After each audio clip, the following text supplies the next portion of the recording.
बहुत ही महत्वपूर्ण सवाल है महोदय। इसमें सुधाकर जी ने बड़ा सिंपल और बड़ा सवाल पूछा आपसे। बिहार को जितना अनाज का खपत होता है, जितना हमको जरूरत है बिहार का पेट भरने में, उसका आप आधा क्या 10% भी आप जो है क्रय नहीं कर पाते हैं। तो क्या आप दूसरे राज्यों से लाइएगा जब हमें यही सब धान है उपलब्ध, जब गेहूं यही उपलब्ध है, तो आप दूसरे राज्यों से लाइएगा। और आपने 2 फसलों पर एमएसपी रखा है महोदय, धान का 1800, आप ये कह रहे हैं कि हम उस पर अधिक खरीद नहीं कर सकते। 1200 के 1000 एमएसपी रेट है 1800। मंत्री जी से केवल यही जानना चाहते हैं, क्या ये साफ इनके जवाब से ये लगता है कि ये कंज्यूम नहीं कर सकते, ये और खरीद नहीं कर सकते, और जो खरीद भी हो रहा है वो एमएसपी पे नहीं हो रहा। यही तो हम इतने दिनों से कह रहे हैं। लेकिन क्या बाकी जो जरूरत है, भूखमरी की हालात ना पैदा हो, तो बाकी का अनाज आप कहां से लाइएगा? जब बिहार में उपलब्ध आप लेना ही नहीं चाहते, तो आप कहां से आप उसकी पूर्ति कीजिएगा? ठीक है, नहीं, इस पे जवाब देना बनता है। हम दे रहे हैं जवाब, अब हम दे रहे हैं माननीय नेता। एक मिनट माननीय मंत्री जी, वही पूछेंगे। आसन के आदेश की अवहेलना कोई नहीं कर सकते हैं। आप बैठ जाएं। माननीय मंत्री जी, माननीय मंत्री जी जवाब दें। बैठ जाइए।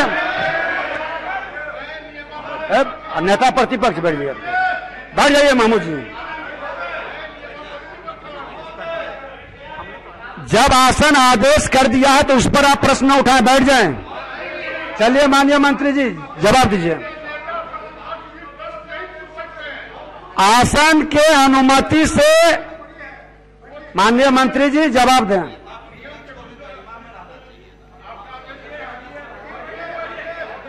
महोदय, जब भी क्लैरिफाई कर दे, उन्होंने जो पूछा है उसी को हमने सिंपल सचल तरीके से मंत्री जी को बताया। जवाब अनुकूल नहीं आया, हमें लगा कि मंत्री जी को समझ में नहीं आया, इसलिए आसान तरीके से हमने आप ऐसा बैठ जाइए, बैठ जाइए। आप अलग नहीं पूछा है, आप बैठ जाइए, वही चीज का जवाब बता दें। बोलो माननीय मंत्री जी, आप जवाब देना। आया, ठीक है। राघवेंद्र बाबू बैठ जाइए। आप काहे के लिए बैठ जाए?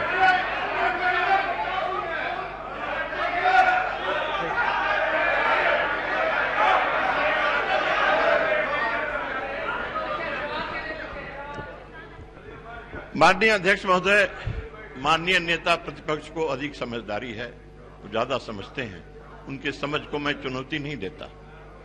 लेकिन इतनी बात मैं जरूर कहूंगा, यह सदन जानता है कि कभी भी भूतकाल में ऐसी परिस्थितियां आई है तो इस राज्य में अनाज की कमी, राज्य के अनाज भंडारों में कभी नहीं हुई है, और हम उसके लिए तैयार हैं, उसकी कमी नहीं होने देंगे।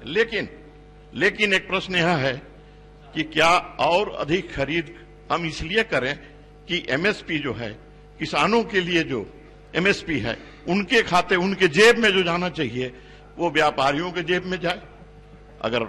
अगर आपका यही सोच है तो हम इसके लिए तैयार नहीं है। सरकार अन्न खरीद करने के लिए तैयार नहीं है। जवाब हमारा पूर्ण है महोदय, जवाब हमारा